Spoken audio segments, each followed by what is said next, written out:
Dear students, स्वागत है आप सभी का आज की क्लास में।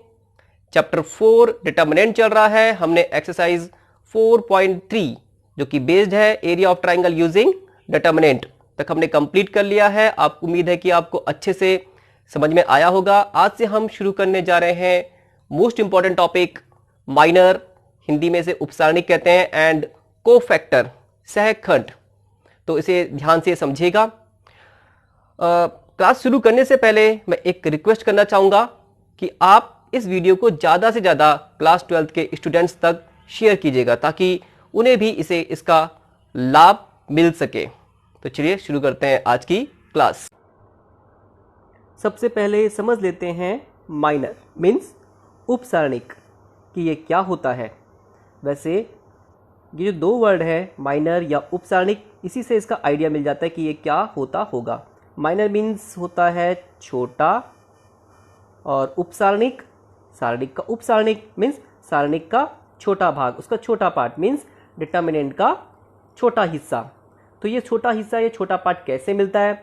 ये किसी स्क्वायर मैट्रिक्स के एक एलिमेंट का होता है। और ये कैसे मिलता है? वो एलिमेंट जिस रो या जिस कॉलम में होता है, उस रो कॉलम को हटाने के बाद हमारे पास जो डिटर्मिनेंट बचती है वो उस एलिमेंट का माइनर होता है। और इसको रिप्रेजेंट करते हैं एम आई जे से। I means number of row, J means column, means ith row और जे कॉलम के एलिमेंट का माइनर। आइए एक एग्जांपल लेते हैं, उससे समझ लेते हैं। ये 2 × 2 ऑर्डर के स्क्वायर मैट्रिक्स का डिटर्मिनेंट है। डिटर्मिनेंट में जितने एलिमेंट्स होंगे सबका एक एक माइनर होता है। तो यहाँ पे इसके 4 एलिमेंट्स है, 1 2 3 4, और हर एक एलिमेंट का एक माइनर होगा। तो इतने से 4 माइनर होंगे। ठीक है, तो देखते हैं। सबसे पहले देखते हैं first row first column means 3 का माइनर। तो ये जिस रो में है उसे हटा देंगे और जिस कॉलम में उसको भी हटा देंगे। हमारे पास ये डिटर्मिनेंट बच जाएगी और इसकी वैल्यू 4 होती है। ठीक है, तो ये इसका माइनर हो गया और उसको रिप्रेजेंट करेंगे M11 मीन्स फर्स्ट रो और फर्स्ट कॉलम के एलिमेंट का माइनर। ठीक है, इसी तरीके से बाकी एलिमेंट्स का भी देख लेते हैं।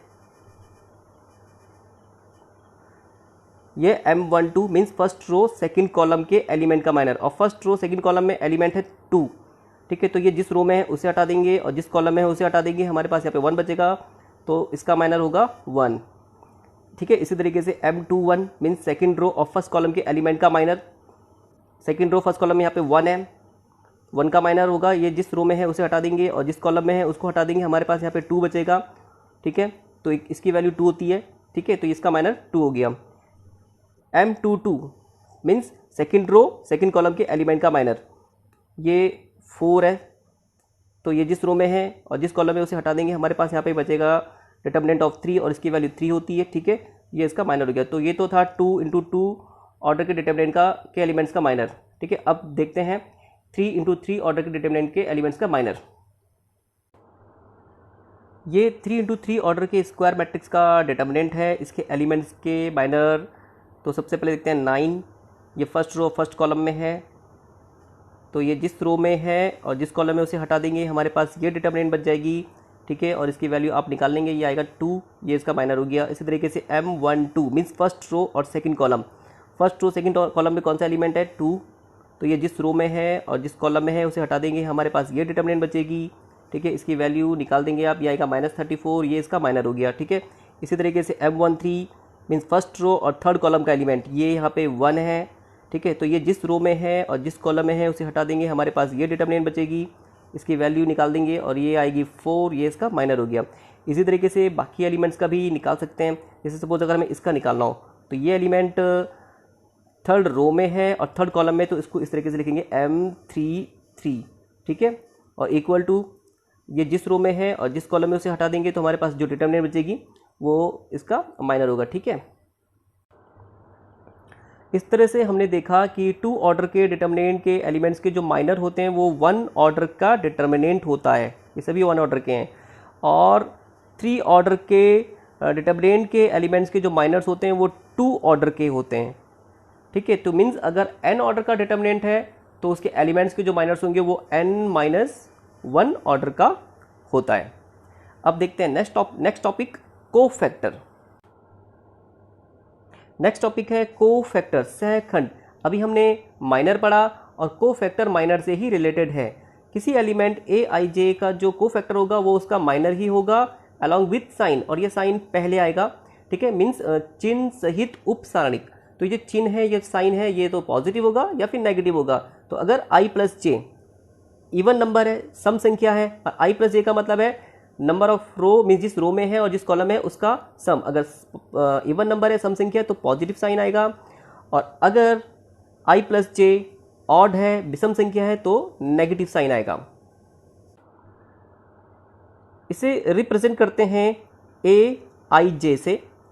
ए I J is equal to होगा -1 to the power I plus J into M I J. M I J means minor, ठीक है। तो ith रो और जेथ कॉलम के एलिमेंट का कोफैक्टर इज इक्वल टू होगा -1 की power I plus J into M I जे। तो यहाँ पे जो आई प्लस जे, अगर इनका सम इवन नंबर है तो -1 की पावर पॉजिटिव होगा, तो ये पॉजिटिव आएगा, ठीक है। और अगर आई प्लस जे ऑड नंबर होगा तो -1 की power I plus J negative आएगा, तो इस तरीके से ये साइन नेगेटिव आ जाएगा, ठीक है। तो चलिए इसको एक एग्जांपल से समझ लेते हैं। तो चलिए देखते हैं ये वाला एग्जांपल। ये वही एग्जांपल है जो अभी हमने माइनर को समझने के लिए देखा था। तो ये माइनर अभी हमने थोड़ी देर पहले माइनर्स निकाले थे एलिमेंट्स के। कोफैक्टर सबसे पहले देखते हैं, फर्स्ट रो और फर्स्ट कॉलम का एलिमेंट मीन 3 का कोफैक्टर। तो कोफैक्टर जो होता है वो माइनर ही होता है, बस उसके साथ साइन भी आ जाएगा, पॉजिटिव या नेगेटिव, ठीक है। अगर आई प्लस जे इवन नंबर है तो पॉजिटिव आएगा, और आई प्लस जे ऑड नंबर है तो नेगेटिव आएगा। तो यहाँ पे आई प्लस जे 1 फर्स्ट रो फर्स्ट कॉलम है तो 1 + 1 2, इवन नंबर है तो साइन पॉजिटिव आएगा +4, ठीक है। A12 1 + 2 3, ऑड नंबर है, ऑड नंबर के लिए आ जाएगा 1, यहाँ पे माइनस का 1 है तो -1, ये आ गया -1, ठीक है। A21 second row first column 2 + 1 3, odd number है, ऑड नंबर के लिए 2 के साथ यहाँ पे माइनस लेंगे तो आ जाएगा -2।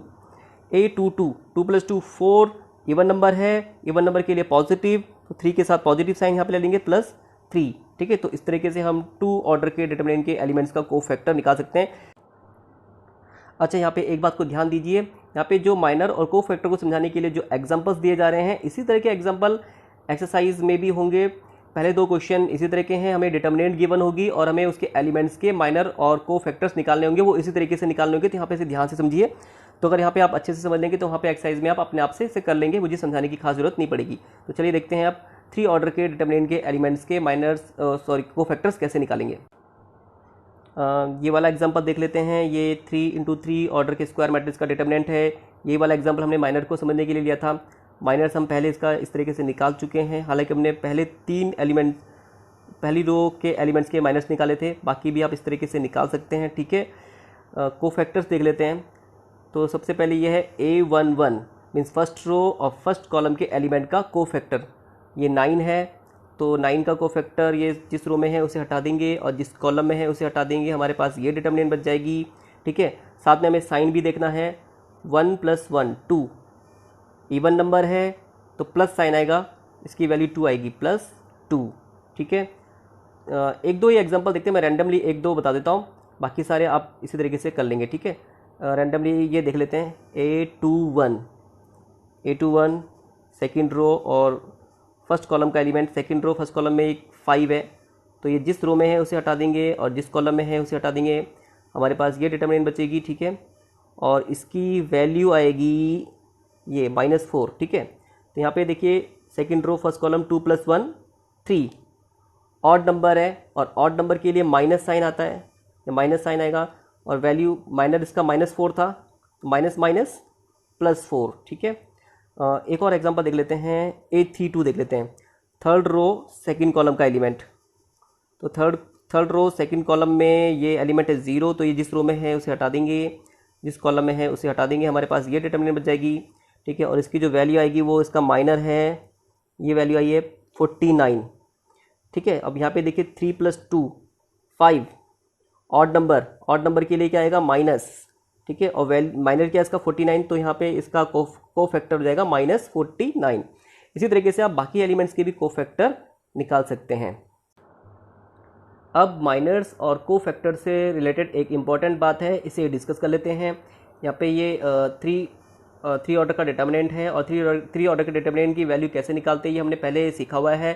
किसी भी रो या कॉलम के अलॉन्ग इसको एक्सपेंड किया जा सकता है। ठीक है, यहाँ पे इसको पहले ही रो के अलॉन्ग यहाँ पे इसको एक्सपेंड किया हुआ है। जैसे ध्यान से देखना, ये एलिमेंट है A11, ठीक है, और ये जिस रो में है और जिस कॉलम में है, इसे हटाने के बाद हमारे पास ये डिटर्मिनेंट बचती है। ठीक है, ये हो गया इसका माइनर।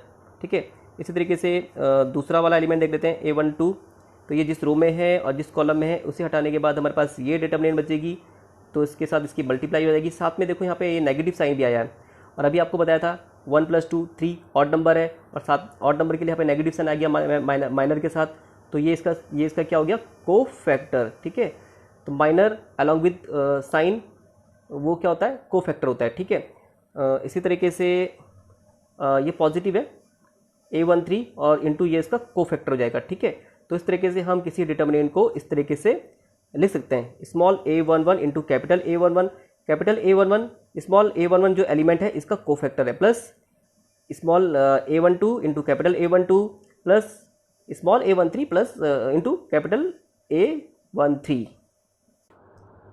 तो इस तरीके से हम डिटर्मिनेंट की वैल्यू को किसी रो या कॉलम के एलिमेंट्स और उसके करस्पॉन्डिंग जो को फैक्टर्स होंगे उनके प्रोडक्ट के सम की फॉर्म में लिखा जा सकता है। इसी तरीके से फर्स्ट कॉलम के अलॉन्ग डिटर्मिनेंट की वैल्यू को इस तरीके से लिखा जा सकता है, small A11 into capital A11, ये फर्स्ट रो फर्स्ट कॉलम का एलिमेंट है, इंटू उसका करस्पॉन्डिंग को factor, plus small A21 into capital A21 plus small A31 into capital A31। अभी हमने समझा डिटर्मिनेंट को किसी रो या कॉलम के एलिमेंट्स और उसके करस्पॉन्डिंग को फैक्टर के प्रोडक्ट के सम की फॉर्म में उसे लिखा जा सकता है। क्या होगा अगर हम किसी एलिमेंट की मल्टीप्लाई किसी दूसरी रो या किसी दूसरे कॉलम के एलिमेंट के को फैक्टर के साथ कर दें और फिर उसका सम करें। इंपॉर्टेंट बात है, ध्यान से समझना, तो उसकी वैल्यू 0 होती है।